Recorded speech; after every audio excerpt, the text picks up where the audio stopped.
आपके पास, क्या कहेंगे आप?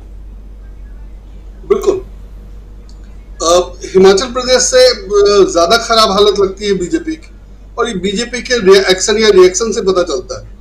और एक्शन रिएक्शन मैं उसको कहूंगा कि एक तो नरेंद्र मोदी प्रचार में नहीं है, मतलब उस तरह से नहीं है, और मोर्चा अब इस बार अमित शाह ने संभाला हुआ है। और अमित शाह जो कर रहे हैं उसमें सिर्फ हिंदू मुसलमान और सांप्रदायिकता ही है और कुछ भी नहीं है। और वो सब भी मतलब बहुत ही निराधार, और अब ये कह देना कि कांग्रेस सत्ता में आएगी तो दंगे होंगे, इस तरह की बातों का कोई मतलब नहीं है, बहुत हल्कापन लगता है। और कम से कम गृह मंत्री को तो नहीं कहना चाहिए। मैंने गृह मंत्री में तो ये मादा होना चाहिए कि मैंने ऐसे इंतजाम कर दिए हैं कि कांग्रेस सत्ता में आएगी भी तो दंगा नहीं करा पाएगी, उनको ये कहना चाहिए था। तो लगता कि हाँ गृह मंत्री थे और लौह पुरुष की तरह बात कर रहे हैं, सरदार वल्लभ भाई पटेल की तरह बात कर रहे हैं। तो इनका तो बहुत खराब हालत है कि अगर वो सत्ता में आ गई तो दंगे कराएगी, इसलिए हमें वोट दो, और हम थे तो जैसे दंगा नहीं होता है और बाकी लोग देख नहीं रहे कि क्या हो रहा है। तो इनका प्रचार का स्तर और बोलने का स्तर बहुत ही कमजोर है, और इससे पता चल रहा है कि हालत मैंने बहुत खराब हालत में है। और वो सिर्फ इससे नहीं, मैंने और झूठ भी, जैसे राहुल गांधी ने अगर एक बीजेपी से के नेता को टिकट दे दिया और साथ में कहा कि ये वहां इसलिए मिसफिट थे कि ये रिश्वत नहीं लेते थे, और उसका जवाब ये कहना कि कांग्रेस बीजेपी छोड़ने वाले नेताओं पर डिपेंड कर रही है और ये उसका दिवालियापन है, बहुत ही फूहड़ और बहुत ही हल्का बयान है। और इस तरह की बातें करने से पता चल रहा है कि उनके पास कुछ नहीं है, मतलब कुछ नहीं है वो तो है ही है कि उन्होंने कोई काम नहीं किया, 5 साल में कुछ किया होता तो बताते कि हमने ये किया है, और सिर्फ कर्नाटक में नहीं देश में ही, देश भर में कहीं कुछ किया होता तो बताते। तो उनके पास मुद्दे नहीं है, कोई काम बताने के लिए नहीं है, कांग्रेस की निंदा करने के लिए भी कुछ नहीं है। जैसे कांग्रेस को इन्होंने पहले भ्रष्ट कह दिया, अब भ्रष्ट करने वाला बात भी इनके पास जमती नहीं है, क्योंकि भ्रष्टाचार का आरोप तो इन पे लगा हुआ है। तो हालत बहुत खराब है, और इनके पास दमदार और यकीन करने लायक आरोप भी नहीं है। जो आरोप लगा रहे हैं वो भी बहुत हल्के और तुरंत कॉन्ट्रडिक्ट हो जा रहे हैं। जैसे वो एडीआर का रिकॉर्ड है कि 2014 से 2021 तक बीजेपी ने 253 दल बदलुओं को टिकट दिया है, एक दो को नहीं, 253 दल बदलुओं को टिकट दिया है और उनके भरोसे चुनाव लड़ती रही है। और वो बीजेपी कांग्रेस पे आरोप लगाए एक टिकट के लिए, तो अब इसमें हालत पता चलता है कि क्या है, बहुत ही खराब हालत है। और मुकाबला करने के लिए, माने चूंकि बीजेपी झूठ भी बोलती है, तो झूठ बोलने के लिए भी दमदार तर्क नहीं है या दमदार चीजें नहीं, तो बहुत खराब हालत मुझे लग रही है। और माने चुनाव लड़ भी क्यों रहे हैं, और उसमें जाकर के चुनाव प्रचार जब कर्नाटक में होना चाहिए तो केरल में रोड शो, और केरल में रोड शो जो है वो मतलब सिर्फ वीडियो बनाने का ही है, वो 100 मीटर पैदल चल के वीडियो बना के उसको सोशल मीडिया पर फैला देना, और फिर दिल्ली में हल्ला मचाना कि केजरीवाल ने रेनोवेशन पे 40 करोड़ खर्च कर दिया। इस तरह की बिल्कुल मतलब कुछ मुद्दा ही नहीं है, कुछ नहीं है मुद्दा, ना अपने फेवर में ना दूसरे के अगेंस्ट में, दोनों ही नहीं है। इन्होंने होमवर्क भी किया होता तो कुछ मुद्दे निकाले होते, वो मुद्दे नहीं है। अगर कांग्रेस का विरोध ही करना था या आम आदमी पार्टी का विरोध ही करना था तो कुछ मुद्दे निकाले होते जो सुनने में तो विश्वसनीय लगता। अब कुल 45 करोड़ घर के रेनोवेशन पे खर्च, ये कोई मुद्दा है? और अगर भ्रष्टाचार का ही आरोप लगाना है तो भ्रष्टाचार का आरोप लगाओ कि हाँ इतने करोड़ का ठेका दिया गया, उसमें इतने करोड़ का घपला है, तो वो 100 करोड़ से ज्यादा नहीं निकला। दूसरी तरफ 20,000 करोड़ रुपया है, तो 100 करोड़ और 20,000 करोड़ की स्थिति है, इसमें आप समझ सकते हैं कि कितनी बुरी हालत है। सिर्फ कप्तान है बीजेपी में, सिर्फ कप्तान है। आप दो लोगों की टीम कह लीजिए या आप कप्तान कह लीजिए, कैप्टन और उप कप्तान दो ही लोग हैं, बाकी तो कोई है नहीं। और अब देखिए कि पूरी टीम इनकी किस तरह से एकदम, अभी कहा ना कि नीचे वाले लोग तो कोई है ही नहीं, 2 ही आदमी काम कर रहे हैं।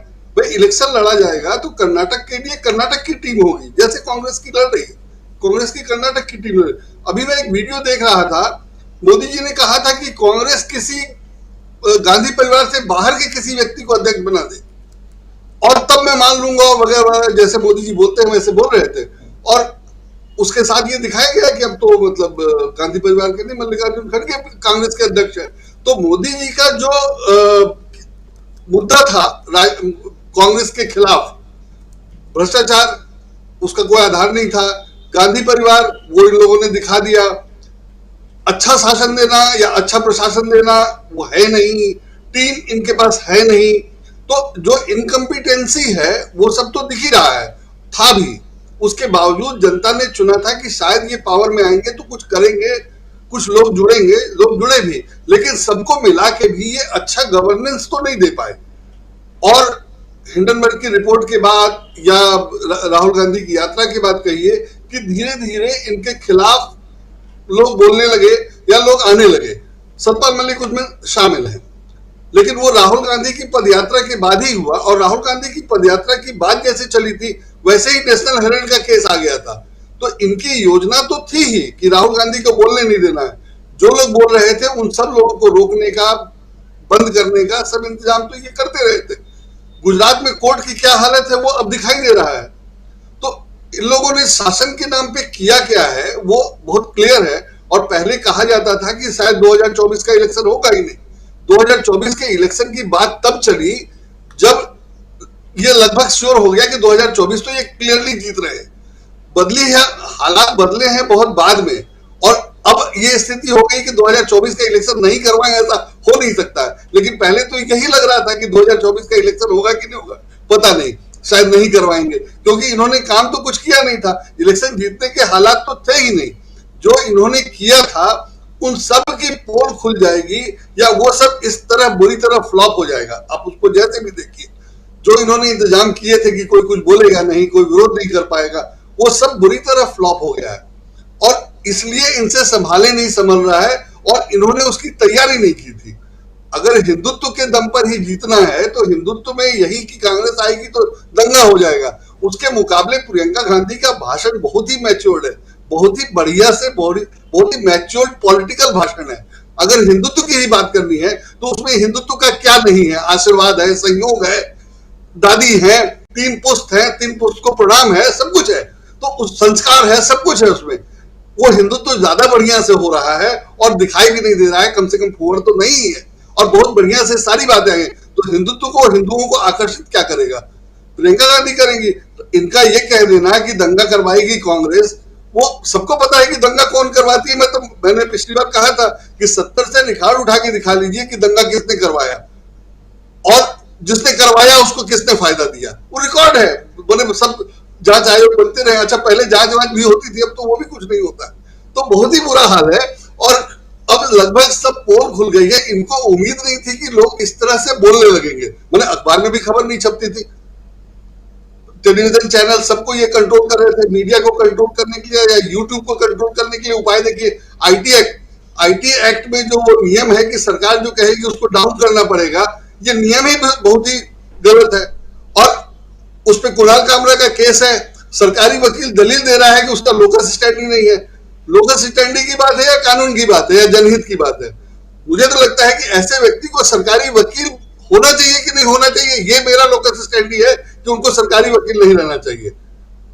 इस पे बहस होनी चाहिए, उनको सरकारी वकील के पद से हटाना। सरकारी वकील वो सरकार की भक्ति के लिए नहीं है या सरकार की चमचागिरी करने के लिए नहीं है, वो जनहित के लिए है। तो इस तरह से चीजों को मोड़ दिया गया है कि सरकारी वकील सरकार या एक पॉलिटिकल पार्टी जो सत्ता में उसका सपोर्ट करेगा। मैं नहीं समझता कि सरकारी वकील का ये काम है। सरकारी वकील का काम तो जनहित देखना है, और एक नियम जो सरकार ने बनाया है वो अगर जनहित के खिलाफ है तो कोई भी उस पर केस कर सकता है। अब तो सरकार को बनाना नहीं चाहिए था, और कोई भी शिकायत कर सकता है। अब सरकारी वकील कह रहा है कि इसका लोकल स्टैंडिंग नहीं है कि वो इस पर केस करे, ये कोई बात है? तो ये व्यवस्था के नाम पर इन लोगों ने ये किया था, शासन के नाम पर इन लोगों ने ये किया था। तो इससे तो वोट मांग नहीं सकते। इससे ये हो सकता था कि कोई खिलाफ बोलता नहीं या खिलाफ वोट नहीं पड़ते।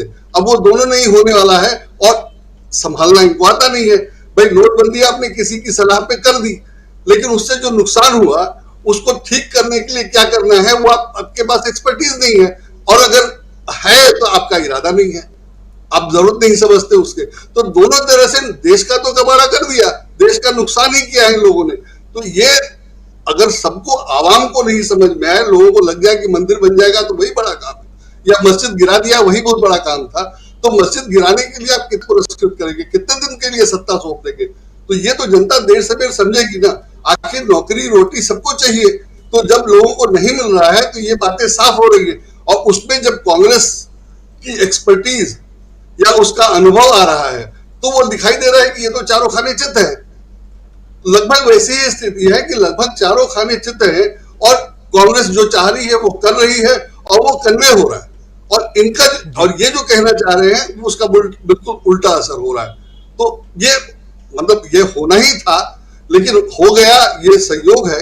और इसको भी ये लोग संभाल नहीं पाए, इनकी इनकम्पिटेंसी है कि जो आपने रणनीति बनाई थी उसको भी नहीं संभाल पाए, या उसको इतनी आसानी से उसको छुड़ित कर दिया गया और वो फूट गया या बेकार हो गया। ये भी इनकी इनकम्पिटेंसी है और ये कांग्रेस की कम्पिटेंसी है जो दिखाई दे रहा है और लोगों को समझ में आ रहा है। जी जी बिल्कुल प्रशांत जी, बहुत सारी बातें हैं और जब भी हम